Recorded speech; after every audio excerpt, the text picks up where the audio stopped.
सभापति विशिष्ट नाट्यकार अभिनेता डॉक्टर शैलेश्वर नंद महोदय, मुख्य वक्ता अच्छा विशिष्ट साहित्यिक शिक्षाविद डॉक्टर प्रफुल्ल कुमार दास महोदय, सामान्य वक्ता भाव जो विशिष्ट सांबादिक एवं समाज संपादक थे सत्यराय महोदय सत्य भाई उत्सव अध्यक्षता करेंगे।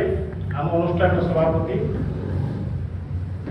बरण्य साहित्यिक डॉक्टर गोविंद चंद्र चांद महोदय एवं समस्त अनुरोध करी गोटे जोरदार करतला दी समस्त स्वागत कर।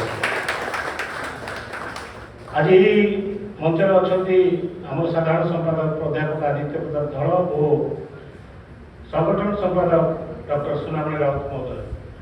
ये मु बरण्य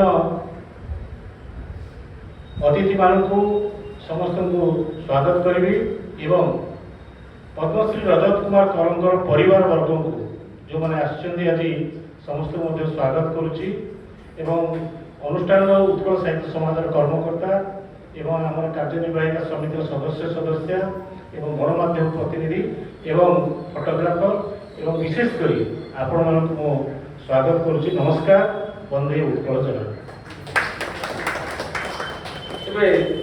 अतिथि परिचय प्रदान करेंगे आम अनुष्ठान संगठन संपादक डॉक्टर सुनामणि राउत।